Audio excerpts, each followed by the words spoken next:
A broken neighbor is your mind. All the scars, let's leave them behind. We light the world up now, let us fire in your eyes. To the darkness, into the night. A broken neighbor is your mind. All the scars, let's leave them behind. We light the world up now, let us fire in your eyes. To the darkness, into the night. Hello everyone, welcome back to my channel India tyre company Ranchi. So आज का video थोड़ा special है। आज की video में आपको thumbnail से पता चल ही गया होगा किस टॉपिक के बारे में है। सो आज का वीडियो रहेगा हमारा टायर्स के ऊपर। काफ़ी लोग हमारे पास आते हैं जो हमें बोलते हैं कि हमें ब्रॉडर सेक्शन का टायर लगाना है अपनी बाइक्स पे।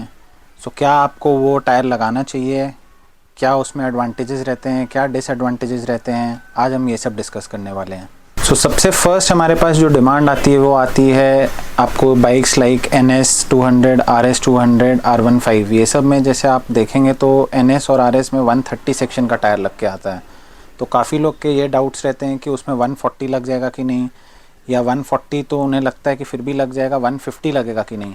बहुत लोग के मन में ये डाउट रहता है कि 150 सेक्शन का टायर आप उनकी बाइक में RS में फ़िट नहीं हो पाएगा।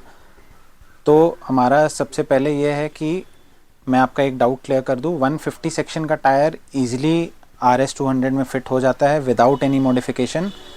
विदाउट एनी मॉडिफिकेशन से मेरा मतलब ये है कि ना आपको स्विंग आर्म में कोई एडजस्टमेंट करना पड़ेगा और ना ही आपको मडगार्ड हटाने की ज़रूरत है।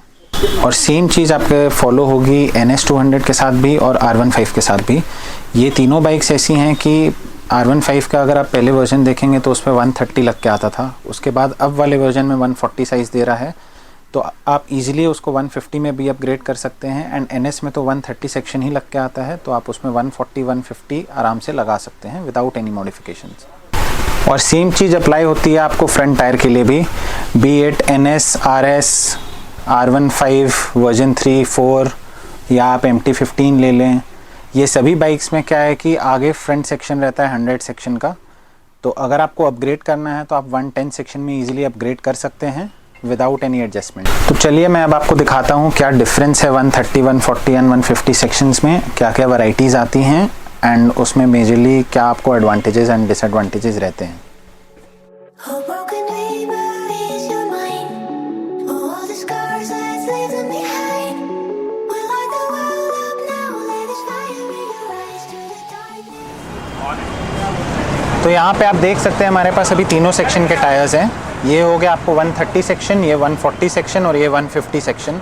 तो बेसिकली 130, 140 और 150 होता क्या है, इसकी चौड़ाई हो गई 130 mm, सेम वाइज इसकी चौड़ाई हो गई 140 mm, और अगर आपको और ब्रॉडर टायर लगाना है तो इसका विड्थ, इसकी चौड़ाई जो है वो 150 mm की टायर है। तो अगर आप देखेंगे कि ये रहा हमारे पास RS, यहाँ पे आपको ये सेम 150 सेक्शन का टायर प्री इंस्टॉल्ड अभी मैंने कर दिया है।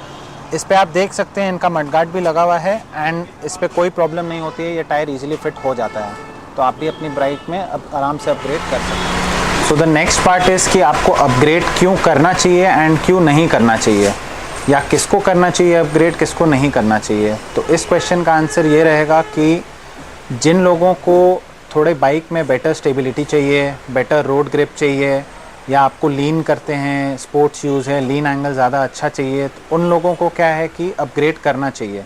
अगर आप 150 सेक्शन में जाते हैं, भले आपके पास NS हो, RS हो, आपकी रोड ग्रिप, रोड प्रेजेंस और लीन एंगल स्टेबिलिटी बाइक की काफ़ी ज़्यादा इंप्रूव हो जाती है एंड कॉर्नरिंग्स में आपको वो काफ़ी ज़्यादा सपोर्ट देती है। किसको अपग्रेड नहीं करना चाहिए, अगर आपका बहुत ज़्यादा रनिंग है एंड अगर आप माइलेज ओरिएंटेड बाइक ज़्यादा प्रेफर कर रहे हैं, स्पेशली अगर आप R15 में हैं, या अगर आप उस पर्पज़ के लिए बाइक ले रहे हैं कि आपका डेली रनिंग बहुत, डेली कम्यूटिंग बहुत ज़्यादा है, तो उन लोगों को क्या है कि अपग्रेड नहीं करना चाहिए। क्योंकि एक डीमेरिट ये है कि अगर आप अपसाइज़ कर रहे हैं तो आपका स्लाइट माइलेज ड्रॉप करता ही करता है, भले आप कोई भी बाइक में हो। तो माइलेज के साथ साथ एक और चीज़ है जो इम्पैक्ट होती है, वो होती है आपके बाइक की टॉप एंड। तो अगर आप टॉप एंड में ज़्यादा रहते हैं, या अगर आपको है कि बाइक आप एकदम हाई एंड में रेव्स करते हैं, तो क्या है कि वो थोड़ा इम्पैक्ट होता है अप साइज़ लगाने से। तो अगर आप सोचते हैं कि नॉर्मली आपकी बाइक जैसे टॉप स्पीड 150 की देती है या 160 की देती है, तो वो क्या है कि टॉप स्पीड थोड़ी इम्पैक्ट होती है, क्योंकि आप बड़े सेक्शन का टायर लगा रहे हैं, तो वो आपको स्पीड उसमें थोड़ी स्लो डाउन होगी ही उस वजह से। तो चलिए विनय जी से जानते हैं कि उनका एक्सपीरियंस कैसा रहा। मेरा एक्सपीरियंस इस टायर के साथ बहुत अच्छा रहा और 1.5 साल से मैं इस टायर को यूज़ कर रहा हूँ। अभी भी उसका ग्रिप बचा हुआ है और मुझे लगता है कि और 5-6 हज़ार शायद ये टायर मैं चला लूँगा। मेरे पास मैंने जो टायर लगाई है आगे और पीछे वो है अपोलो अल्फ़ा H1 150 का टायर है पीछे और 110 आगे पर। और मुझे जो इसमें पर्पस था इस टायर को चेंज करने का अभी तक का, वो यही था कि मुझे लीन करने में जो है वो मुझे अच्छा परफॉर्मेंस दे और कॉर्नरिंग वगैरह में अच्छा परफॉर्मेंस दे, और मुझे जो ग्रिप था वो मुझे एक अच्छा चाहिए था जो कि मुझे इस टायर पे मिल रहा था, इसलिए मैंने इस टायर पे स्विच किया और अब तक का मेरा एक्सपीरियंस बहुत अच्छा रहा है। और इस टायर में एक डिसएडवांटेज मुझे ये लगी कि उसमें माइलेज का थोड़ा सा ड्रॉप आउट होता है, जो कि आपको थोड़ा सा हो सकता है कि थोड़ा सा कॉम्प्रोमाइज़ करना पड़े, लेकिन आप इस टायर में आगे बढ़ सकते हैं क्योंकि अब तक का जो ये टायर है जो मैंने लगाई, मुझे इसका परफॉर्मेंस अब तक बहुत बढ़िया लगा। और अगर आप ये टायर लगाना चाहते हैं तो आप भी इस टायर को लगा सकते हैं और इससे आपका परफॉर्मेंस भी बहुत अच्छा आपको मिलेगा। थैंक यू विनय जी अपना एक्सपीरियंस शेयर करने के लिए।